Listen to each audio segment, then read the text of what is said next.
नमस्कार किसान भाइयों, मैं दीपेंद्र कुमार जिला सुल्तानपुर से कृषि जागरण के फार्मर जर्नलिस्ट चैनल के माध्यम से आज आपको सरसों में होने वाली एक बहुत महत्वपूर्ण प्रक्रिया है जिसे थिनिंग या बिरलीकरण कहते हैं। इसको कैसे करते हैं जिसके बारे में हम बताएंगे। तो किसान साथियों, जैसा कि देख पा रहे हैं हमारी ये सरसों की फील्ड है, इसमें हमने लेट बुआई की है और इसमें एक समस्या और आ गई है। इसमें वॉलंटियर खरपतवार उग गए हैं। तो वॉलंटियर खरपतवार की पहचान कैसे करें और सरसों में हम थिनिंग की प्रक्रिया कैसे करें, आज इसके बारे में हम पूरे विस्तार से आपको बताते हैं। तो किसान साथियों, देख पा रहे हैं कि ये सरसों की फील्ड है हमारे खेत में वॉलंटियर खरपतवार बहुत उग गए हैं। वॉलंटियर खरपतवार यानी कि जो यदि हम पिछले सीजन में सरसों की बुआई किए हैं तो वो सरसों के बीच हमारे कुछ न कुछ खेत में गिर जाते हैं और फिर अगले सीजन में वो फिर जम जाते हैं।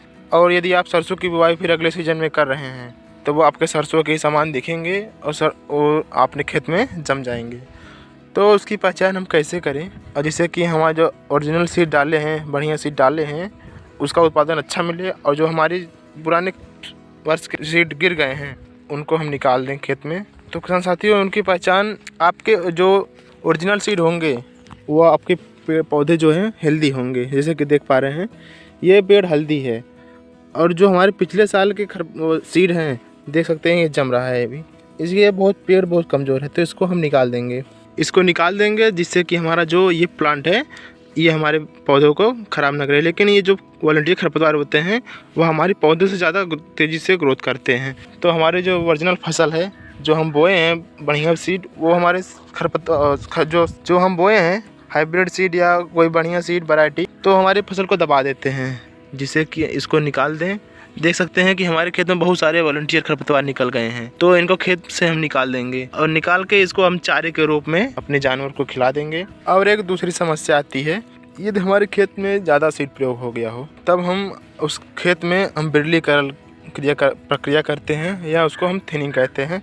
जैसा कि देख पा रहे हैं कि ये हमारे खेत में ज़्यादा सीड प्रयोग हो गया था तो उसको हमने बिरलीकरण करवाया है। जैसे देख सकते हैं कि हमने ये बिरलीकरण करवा के इकट्ठा करवाया है। अब इसको हम अपने चारों के रूप में प्रयोग करेंगे। और बिरलीकरण से क्या होता है कि जो हमारे पेड़ होते हैं जब उनको अच्छे से जगह मिलेगी तो वो हमारे पेड़ जो है अच्छे से ग्रोथ करेंगे। जैसे कि देख पा रहे हैं हमने बिरलीकरण कराया है तो पेड़ देख सकते हैं कितना अच्छा चल रहा है और ये हमारा उत्पादन भी अच्छा मिलेगा इसमें। और बिरलीकरण नहीं करवाएंगे तो हमारे जो पेड़ होते हैं बहुत पतले होंगे, कमजोर होंगे, उसमें ब्रांचेस कम बनेंगी और जब ब्रांचेस कम बनेंगे तो हमारा उत्पादन भी कम हो जाएगा। इसलिए किसान साथियों, अपने खेत के अनुसार उचित मात्रा में सीड का प्रयोग करें, ना ज़्यादा करें ना कम करें, जिससे कि हमारे जो बिरलीकरण की समस्या है या थिनिंग की समस्या है वो फिर से ना करना पड़े।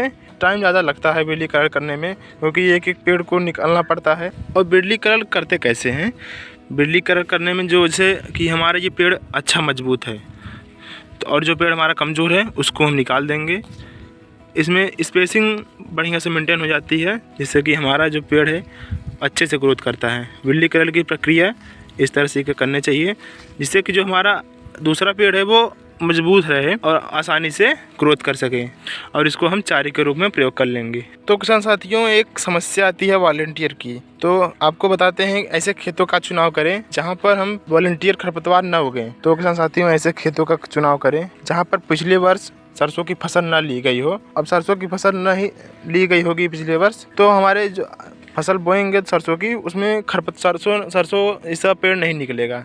देख सकते हैं कि कोई भी फसल बो देते हैं तो उसमें सरसों का पेड़ निकल आता है, पिछले वर्ष बो दिया गया है तो उसी को हम वॉलंटियर खरपतवार कहते हैं। वो हमारे सरसों के ही समान होता है। यदि सरसों बोया गया तो सरसों के समान होगा, यदि कोई और फसल बोई गई है तो उसके भी सीड गिर जाते हैं, वो भी हमारे खेत में निकल जाते हैं। तो ऐसी समस्या ना आए तो ऐसे खेतों का चुनाव ना करें कि जिससे कि हमारे ज़्यादा लागत लग जाए उसको निकालने में और उसको थिनिंग करवाने में, बिरलीकरण करवाने में ज़्यादा लागत लग जाए। जैसा कि देख पा रहे हैं कि हमने इसमें वॉलंटियर खरपतवार को और बिरलीकरण भी हमने इसमें करवाया है। अभी कुछ हमारे फील्ड में बिरलीकरण की प्रक्रिया चल रही है। किसान साथियों, ये समस्या केवल हमारे सरसों की खेत में आती है। सरसों में ज़्यादा समस्याएं देखी गई हैं ये वॉलंटियर खरपतवार के। तो किसान साथियों, यदि अपने खेत में बिरलीकरण कर रहे हैं तो हमारे जो पौधे देख सकते हैं हमने कुछ बिरलीकरण करवाया है तो पौधे हमारे बहुत अच्छे से बढ़ेंगे जिससे कि उनका उत्पादन अच्छा होगा। तो अपने खेत में किसान साथियों बिरलीकरण जरूर करें। यदि आपके खेत में ज़्यादा सीड उग गए हैं या वॉलंटियर खरपतवार निकल गए हैं तो बिरलीकरण जरूर करवाएं। तो किसान साथियों, हमारी ये जानकारी कैसी लगी कमेंट करके जरूर बताएं और हमारे चैनल पर नए हैं तो चैनल को जरूर सब्सक्राइब कर लें। धन्यवाद।